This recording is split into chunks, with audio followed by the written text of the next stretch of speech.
আজকে বানাচ্ছি মেড়া পিঠা। এটাকে আমাদের আঞ্চলিক ভাষায় বলে মেড়া পিঠা। আমি আর আমার শাশুড়ি মা আর বাগনি মিলে বানাচ্ছি। আসসালামু আলাইকুম, সবাই কেমন আছেন? আশা করছি আল্লাহ রহমতে সবাই ভালো আছেন। আলহামদুলিল্লাহ, আমরাও ভালো আছি। এখানে দেখো আমার বোনের ছেলে কিভাবে মোবাইল দেখছে, কানে আবার ইয়ারফোন লাগিয়ে মোবাইল দেখছে। আমরা 3 বোনেরা যখন একসাথে জমি তখন বাচ্চারা মায়ের একটা মোবাইল, তো এটা নিয়ে সবাই কাড়াকাড়ি মারামারি করে। সব বাচ্চারা ছোট, মানে আমরা 3 বোনের বাচ্চারা সবাই এখনও ছোট, কারোর এখনও বুঝার বয়স হয়নি। তো সবাই একসাথে জমলে মারামারি কাড়াকাড়ি এসব লেগেই থাকে। তাদের দুষ্টামির জন্য সবাই বসে যে গল্প আড্ডা দেব সেটা আর হয়ে ওঠে না। এটা খুব সুন্দর ছোট্ট কিউট একটা ব্যাগ। ভাইয়া আসার সময় এনেছিলেন, তো আমার মেয়ে বলছে সে আনবে আর ভাইজি বলছে সে নেব। আমার মেয়ে যদি দেখে তো চিল্লাচিল্লি চিৎকার চেঁচামেচি শুরু করে দিবে সে নেবে বলে। তো আমি এটাকে কাপড় বেঁধে উপরে তুলে রাখছিলাম। সে বাড়িতে এনে যত্ন করে রাখবে না, এটাকে টেনে টুনে চিড়ে ফেলবে। তার কারণে আমি আর আনি নাই। আমাকে বলছিলাম যে এটাকে কাপড় বেঁধে উপরে রেখে দাও।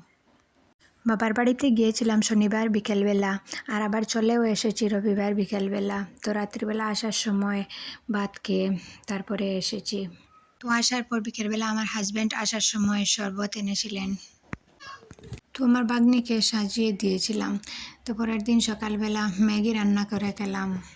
এর আগে চা খেয়ে নিয়েছি, তো তারপরে ভাবলাম একটু খিদেও লেগে গেছে, রান্না করতে করতে একটু লেট হবে, তো তার কারণে ম্যাগি বানিয়ে খেলাম।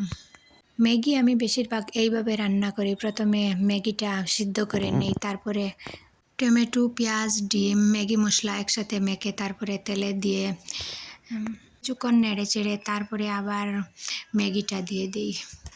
এইভাবে ম্যাগি বানালে আমার কাছে খেতে ভালো লাগে। তারপরে হঠাৎ করে প্ল্যান করলাম যে আজকে বিকেলবেলা মেড়া পিঠা বানাবো। তো আমার শাশুড়ি মাকে বললাম চাল ভিজিয়ে রাখুন।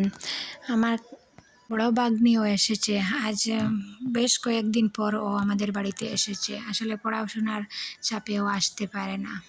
বলার সাথে সাথে আমার শাশুড়ি মা চাল ভিজিয়ে রেখেছেন। তো আমরা এখন কুটাকুটি শুরু করে দিলাম গালচিয়াতে। আমি কিছুক্ষণ কুটে তারপরে আমার শাশুড়ি মা বললেন যে তুমি নারকেল কুড়ো। আমি চলে গেলাম নারকেল কুড়াতে। আমার শাশুড়ি মা চালগুলা পাউডার করে নিচ্ছেন। আম্মা এখানে কাজ করছেন আর কাজের ফাঁকে ফাঁকে গল্পও বলছেন যে পুরোনো দিনে ওরা কিভাবে কি করতো। ধান থেকে নাকি ওরা আগে চিড়ে বের করে মানে ঘরে বানিয়ে খেত ওরা। আমিও আগে আমার বাপের বাড়িতে খেয়েছি, কিন্তু কিভাবে কি করতো সেটা জানতাম না। আর আমার পুরোনো দিনের গল্প শুনতে খুব ভালো লাগে। আগে যখন আমি নতুন ছিলাম, রিজওয়ান ছিল না, তখন আমি আর আম্মা দুজনে খুব গল্প করতাম। তো এখন আর বাচ্চাদেরকে নিয়ে আর এটা হয় না। কুটাকুটি শেষ, এখন চালের গুঁড়াগুলিকে বেজে নিচ্ছি মাটির চুলাতে। মাঝখানে একটা কথা বলে নেই, আমার আজকের ভিডিওটা যদি ভালো লেগে যায় প্লিজ একটা লাইক দিতে ভুলবেন না। আর আপনি যদি আমার চ্যানেলে নতুন হয়ে থাকেন আপনি চাইলে আমার চ্যানেলটাকে সাবস্ক্রাইব করে নিতে পারেন। আর ফেসবুক থেকে দেখে থাকলে ফলো দিয়ে দেবেন। আর আপনি যদি এই কাজটি অলরেডি করে থাকেন আপনাকে অসংখ্য ধন্যবাদ। কথা বলতে বলতে ভাজাও হয়ে গেছে, আর এখন আমি এটাকে গরম পানি দিয়ে কাই করে নিচ্ছি। বেশ গরম ছিল, তো তার কারণে কুটাকুটি ভাজাভুজি সব কিছু শেষ। এখন কাই বানিয়ে বানাতে বসে গেলাম মেড়া পিঠাগুলি। আমি আর আম্মা আর আমার ভাগ্নি সাথে আরেকজনও ছিলেন, সবাই মিলে হাতে হাতে পিঠাগুলি বানিয়ে নিয়েছি। আর একসাথে সবাই মিলে কাজ করলে খুব তাড়াতাড়ি হয়ে যায় আর কাজ করতেও ভালো লাগে। আর আমার ভাগ্নি আমাকে বলছিল যে মামি সবাই মিলে কষ্ট করে বানাচ্ছ, আবার আমাকে পরে বলো না তো আমি তোমাদেরকে বাধ্য করেছি যে এগুলো বানাতে। আমি আবার বলছিলাম একটা কথা আছে না, আমাদের আঞ্চলিক ভাষায় বলে মোল্লার নামে মুরুগ জবাই আর গড় গুষ্টিয়ে খাওয়া। তো এরকম একটা ব্যাপার, তার নাম ধরে বানানো হচ্ছে, সেও খাবে আর ঘরের সবাই মিলেও খাবো। বাড়িতে কুটুম আসলে আমার ইচ্ছা করে ওইটা বানাবো এটা বানাবো, ঘোরাঘুরি করব। এখন আম্মা মাটির হাঁড়িতে একে একে করে দিয়ে দিচ্ছেন। আর এটা মাটির চুলায় বসানো হবে। নিচে একটা পাতিলে পানি রেখে তার উপরে এই পাতিলটা বসানো হবে। আমি দেখেছি অনেকে অনেকভাবে বানান, তবে মাটির হাঁড়িতে মাটির চুলায় বানালে নিশ্চিন্তভাবে আর পিঠাগুলোও সুন্দর হয়।